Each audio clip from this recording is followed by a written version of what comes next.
usai sholat, kita pun menuju titik yang paling dinanti, penyembelihan hewan kurban. Disinilah makna Idul Adha terasa lebih nyata.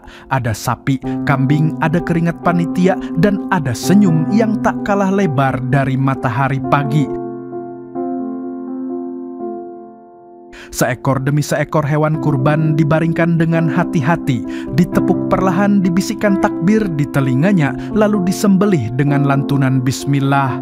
Setiap gerakan dilakukan penuh kehati-hatian, bukan hanya karena syariat, tapi juga karena ada rasa tanggung jawab. Ini bukan sembarang tugas, ini amanah. Di balik setiap hewan ada doa dan niat dari para pekurban yang berharap kebaikan mengalir luas. Anak-anak kecil berdiri agak jauh menonton dengan penasaran. Beberapa menutup mata, sebagian lagi bertanya-tanya dengan polos kenapa harus disembelih.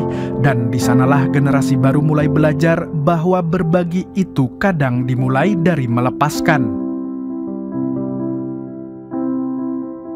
Setelah hewan disembelih, panitia langsung bergerak cepat. Golok diasah, meja-meja disusun, dan tak lama kemudian aroma khas daging segar mulai menyebar ke penjuru kampung. Daging mulai dipotong, dipilah-pilah antara bagian tulang, daging utama hingga jeroan. Semua punya tempatnya sendiri, semua dihitung dengan seksama. Tangan-tangan bekerja cekatan, ada yang motong besar-besar, ada yang motong lebih kecil supaya mudah dibungkus, ada yang sibuk mengisi kantong plastik, ada yang bolak-balik menimbang dan mencatat.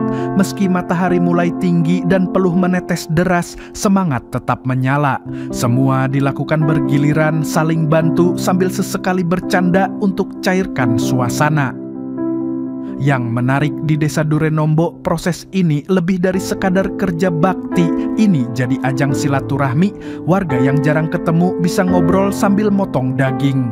Anak muda belajar dari orang tua cara membagi daging dengan adil. Dan semua dilakukan dengan rasa gembira karena tahu hasil dari semua ini bukan untuk siapa-siapa, tapi untuk semua. Capek? Pasti, tapi semuanya dijalani dengan senang hati karena tahu sebentar lagi daging ini bakal sampai ke rumah-rumah warga. Satu kampung di Desa Durenombo ikut merasakan berkahnya.